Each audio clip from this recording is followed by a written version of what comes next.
Kenapa selama ini saya tidak pernah berkomentar? Karena tidak lebih kalau saya berkomentar atau memberikan statement hanyalah aib rumah tangga yang akan saya jaga.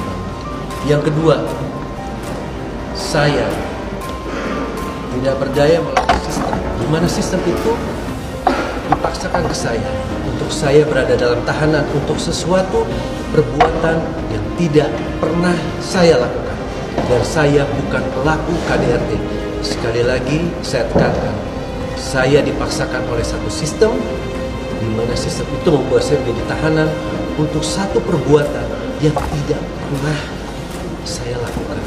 Assalamualaikum warahmatullahi wabarakatuh. Kepada rekan-rekan media, selama ini saya tidak pernah memberikan komentar apapun, statement apapun. Tapi saya harus mengungkap sesuatu dari isi hati saya. Pertama-tama saya mengucapkan innalillahi wa inna ilaihi raji'un terhadap kami yang telah lalu. Kenapa selama ini saya tidak pernah berkomentar? Karena tidak lebih kalau saya berkomentar atau memberikan statement hanyalah aib rumah tangga. Peranan saya dengan dimulainya sidang praktis sudah hampir selesai. Karena begitu persidangan dimulai, maka tugas selanjutnya adalah tugas dari jaksa. Jaksa yang nanti akan membawa Vena untuk diperiksa di depan persidangan di bawah sumpah. Pasti dong, ya kan sebagai saksi pelapor harus datang. Biasanya sih yang pertama, mana ada orang tersangka ngaku sih? Ngerti nggak? Mana ada orang tersangka ngaku? Ya, itu aja. Dan buktinya sudah hampir 2 bulan ditahan. Itu sudah cukup berat loh 2 bulan untuk KDRT. Ya, jadi sebenarnya Vena itu sudah menang. Alhamdulillah Mama udah mulai membaik ya. Yang kayak aku bilang, Mama hari ini ke Bali karena keluarga Mama kan orang Bali, jadi merayakan hari raya Nyepi di Bali. Terus juga udah bisa beraktivitas lagi, udah sempat ketemu psikolog juga kan.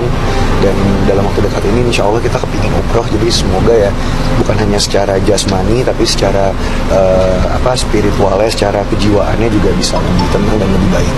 Meskipun ini jujur adalah aib keluarga aku ya, tapi karena udah tersebar di media dan mungkin satu Indonesia tahu, ya semoga bisa dijadikan pembelajaran buat kita semua. Yang baik-baiknya diambil, yang buruk-buruknya ya nggak usah diambil gitu. Dan ya semoga kedepannya bisa lebih baik lagi untuk Mama dan untuk Om Ferry juga. Pasti ada trauma, karena saya juga masih terus untuk healing ya, hipnoterapi seminggu sekali masih terus. Dan yang paling penting memang sekarang saya kan juga sama, ya terutama sama Allah ya, curhat sama Allah itu alhamdulillah yang saya rasakan sekarang adalah bisa tenang aja.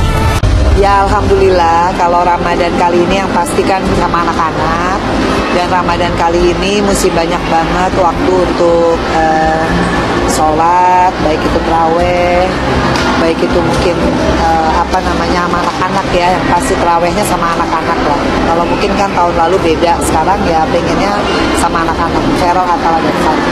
Pasti ya sekuat-kuatnya Mama tetap perempuan, tetap pasti ada yang rasa kehilangan, pasti ada sedih, pasti ada kesepian. Jadi ya menurut aku ini momen yang pas banget lah untuk bisa berkumpul dan mendekatkan diri lagi sama Mama terutama gitu, ngabisin waktu bareng, quality time bareng. Selanjutnya mengenai proses di Pengadilan Agama Jakarta Selatan seperti apa nanti? Itu nanti mungkin bisa ditanyakan kepada junior-junior saya ya, karena yang senior kan juga nggak datang beberapa kali di persidangan Pengadilan Agama Jakarta Selatan, maka saya juga memutuskan nggak perlu saya juga yang turun untuk menyidangkan, cukup yang junior-junior. Bahkan saya baru pilih anak yang baru kemarin juga baru jadi pengacara, biar aja mereka latihan sidang ya. Tapi sejauh mana proses perjalanan sidangnya? Sudah nggak ada ini. Yang pasti kan sudah sama-sama ingin berpisah, ingin cerai. Artinya tinggal pembuktian aja. Kayak masalah nafkah misalnya nih ya. Pihak tergugat menyatakan tidak pernah diberikan nafkah. Tentunya dari pihak kami nanti akan menyajikan fakta-fakta, bukti-bukti transferan apa selain kami memberikan nafkah. Gitu. Berarti ada kemungkinan sidangnya sendiri akan berlangsung ya, putusan? Oh enggak dong, semua kan tetap melalui proses pembuktian apa. Karena kan keduanya sama-sama menginginkan. Iya, tapi menginginkan, tapi kan harus dibuktikan dulu. Gitu loh. Seperti saya mendapatkan info bahwa dari pihak Vena sendiri menginginkan KDRT-nya dimasukkan dalam urusan di perceraian. Nah, sehingga itu kan juga perlu kita buktikan atau kita bantah memang kalau memang tidak seperti itu ceritanya. Jalani sidang perdana, Peri Irawan tegaskan dirinya bukan pelaku KDRT.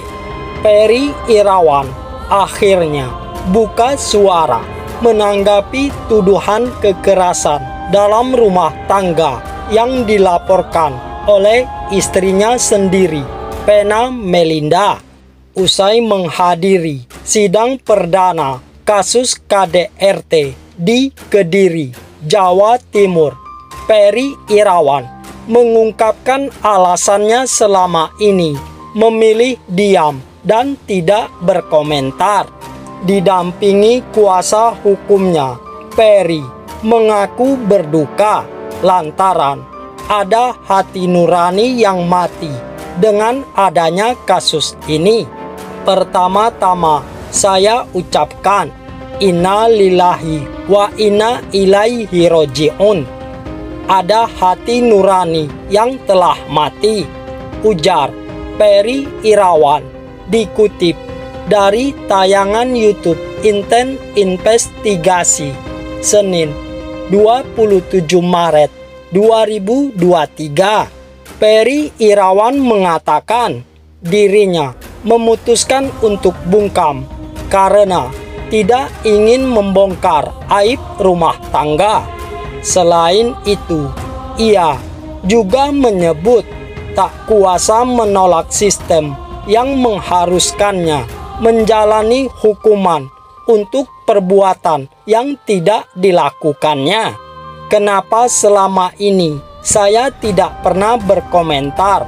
Karena kalau saya memberikan komentar, hanyalah aib rumah tangga yang akan saya buka, ungkap Peri Irawan.